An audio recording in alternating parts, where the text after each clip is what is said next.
Welcome to my YouTube channel Yusuf studio. السلام علیکم ناظرین، آج کی ویڈیو میں ہم سلطان محمود غزنوی اور بدھ کا قصہ سنائیں گے۔ ہندوستان میں سومناتھ کا مندر پورے ہندوستان کے لوگوں کا مرکز تھا۔ یہاں پر میلوں سفر طے کر کے لوگ آیا کرتے تھے۔ یہاں پر سونے کے بنے ہوئے بت اور مورتیاں بھی نصب کی ہوئی تھیں، اور ان مندر کی خاص بات مورتیوں کا ایک خاص جادو تھا، جس کی وجہ سے بڑے بڑے لوگ اس کی طرف متوجہ ہوتے تھے۔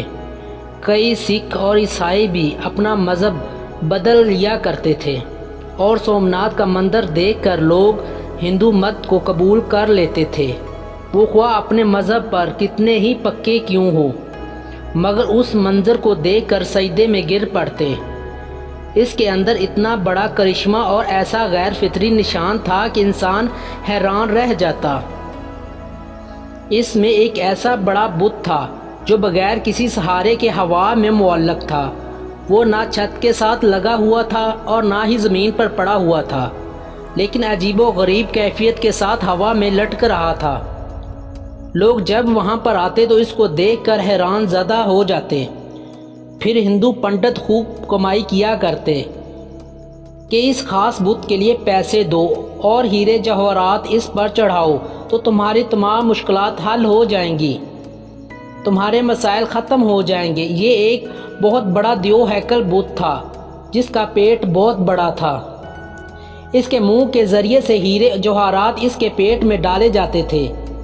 پھر جب مندر خالی ہو جاتا تو 2 یا 3 ہفتوں کے بعد اس مورتی کے پچھلے کمر کے رستے سے ایک دروازہ تھا، جس کو کھول کر اس سے سونا چاندی کے زیورات کو نکال لیا جاتا تھا۔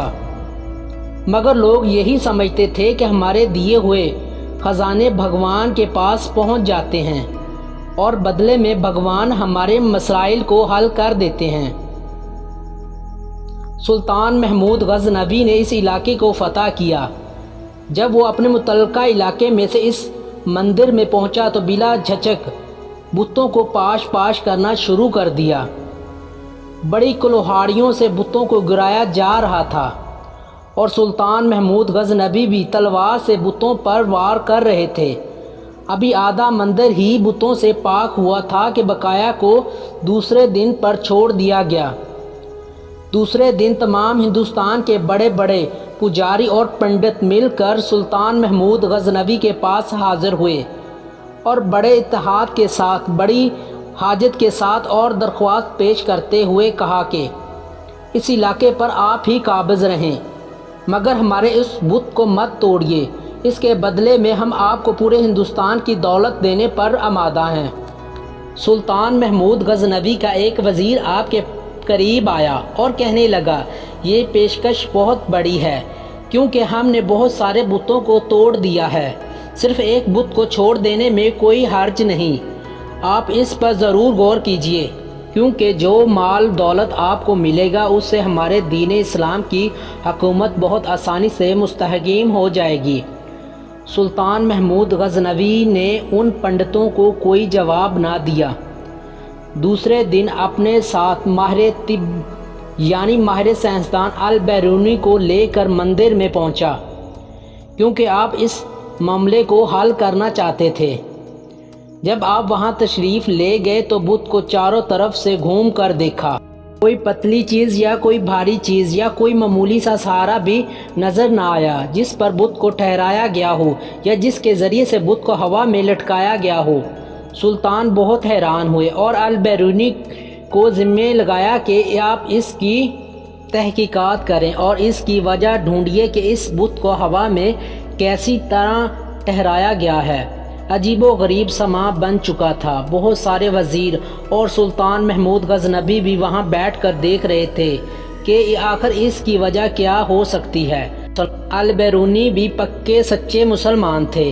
انہوں نے بڑے غور سے بت کو دیکھنا شروع کیا، قریب جا کر بت کو چھو کر بھی دیکھا اور چاروں طرف سے بغور دیکھتے بھی رہے۔ آخرکار ان کی سمجھ میں یہ راز آ گیا، اور وہ بڑے فاتحانہ مسکراہٹ لے کر بادشاہ کے حضور پیش ہوئے اور بڑے ہی ادب سے عرض کیا، حضور، اس بت کے دائیں جانب دیوار کے اوپر والی اینٹیں اگر نکال دی جائیں تو آپ کے سامنے اس کا معاملہ حل ہو جائے گا۔ سلطان جو کافی دیر سے تحقیق ہوتے دیکھ رہا تھا وہ گہری سوچ میں پڑ گیا اور اپنے ایک وزیر کو حکم دیا کہ جن اینٹوں کی طرف البیرونی نے اشارہ کیا ہے وہ فوراً نکال دی جائیں۔ جیسے ہی اینٹیں نکالی تو بت کا راز فاش ہو گیا، کیونکہ دائیں طرف والی دیوار سے اینٹیں نکالی گئی تو بت دائیں طرف سے زمین کی طرف جھک گیا۔ ابھی وہ زمین پر گرا نہیں تھا مگر اس کی ایک طرف بالکل نیچے کی طرف جھک گئی۔ یہ چیز پہلے سے بھی زیادہ حیران کن تھی کہ اینٹوں کا بت سے کیا تعلق۔ سلطان نے البیرونی کو بلا کر پوچھا کہ اس پہلی سے ذرا پردہ اٹھائیے، ہمیں بتائیے کہ آپ تحقیق کی گہرائی تک کیسے پہنچے۔ البیرونی نے بتایا کہ حضور در حقیقت یہ سارا بت بہت اعلیٰ قسم کے لوہے کا بنا ہوا ہے۔ یہ ایسا بت ہے جو مقناطیس کی طرف خوب کھینچتا ہے، پھر اس کے وزن کے عین مطابق مقناطیس کو دیواروں کی اینٹوں کے اندر خوب بھر دیا گیا، یعنی اینٹوں کے اندر مٹی کی بجائے مقناطیس رکھ دیا گیا ہے۔ یہ مقناطیس بھی اتنی اعلیٰ قسم کے ہیں کہ یہ پوری طرح اس مورتی کو اپنی طرف کھینچتے رہتے ہیں اور اتنے زور سے کھینچتے رہتے ہیں کہ یہ اپنی جگہ سے حرکت بھی نہیں کرتی۔ بلکہ انہوں نے بتایا کہ اس مندر کے اندر ہوا کی آمد و رفت بھی اس طریقے سے ترتیب دی گئی ہے کہ وہ بت کو اوپر کی طرف اٹھائے رکھتی ہے۔